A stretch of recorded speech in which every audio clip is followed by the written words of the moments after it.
जय श्री कृष्णा दोस्तों, स्वागत है आपका अपने चैनल VSVN में। आज का ज्योतिर्लिंग है 10वां ज्योतिर्लिंग नागेश्वर ज्योतिर्लिंग। भगवान शिव का यह प्रसिद्ध ज्योतिर्लिंग गुजरात प्रांत में द्वारकापुरी से लगभग 17 मील की दूरी पर स्थित है।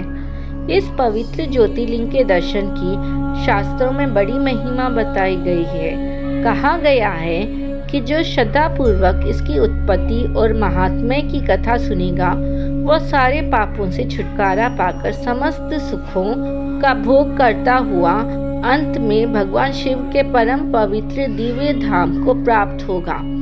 इस ज्योतिर्लिंग के संबंध में पुराणों में यह कथा वर्णित है। सुप्रिय नामक एक बड़ा धर्मात्मा और सदाचारी वैश्य था। वह भगवान शिव का अनन्य भक्त था। वह निरंतर उनकी आराधना, पूजन और ध्यान में तल्लीन रहता था। अपने सारे कार्यों वह भगवान शिव को अर्पित करते करता था। मन, वचन, कर्म से वह पूर्णतः शिवार्चन में ही तल्लीन रहता था। उसकी इस शिव भक्ति से दारुक नामक एक राक्षस बहुत क्रोध रहता था। उसे भगवान शिव की यह पूजा किसी प्रकार भी अच्छी नहीं लगती थी। वह निरंतर इस बात का प्रयत्न किया करता था कि सुप्रिय की पूजा अर्चना में विघ्न पहुंचे। एक बार सुप्रिय नौका पर सवार होकर कहीं जा रहा था। उस दुष्ट राक्षस ने यह उपयुक्त अवसर देखकर नौका पर आक्रमण कर दिया। उसने नौका में सवार सभी यात्रियों को पकड़कर अपनी राजधानी में ले जाकर कैद कर लिया।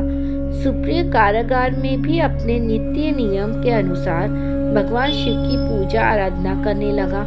अन्य बंदी यात्रियों को भी वह शिव भक्ति की प्रेरणा देने लगा। दारुक ने जब अपने सेवकों से सुप्रिय के विषय में यह समाचार सुना तब वह अत्यंत क्रोध होकर उस कारागार में आ पहुंचा।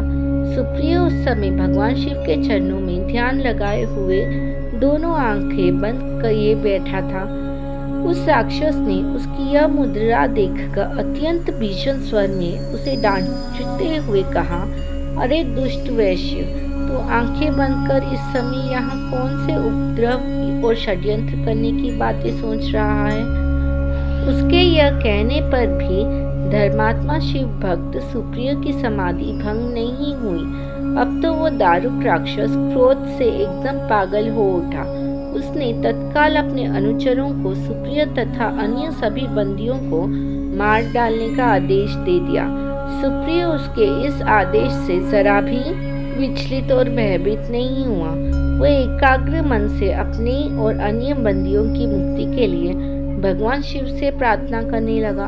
उसे यह पूर्ण विश्वास था कि मेरे आराध्य भगवान शिव इस विपत्ति में मुझे अवश्य ही छुटकारा दिलाएंगे। उसकी प्रार्थना सुनकर भगवान शंकर तत्क्षण उस कारागार में ऊंचे स्थान में एक चमकते हुए सिंहासन पर स्थित होकर ज्योतिर्लिंग के रूप में प्रकट हो गए।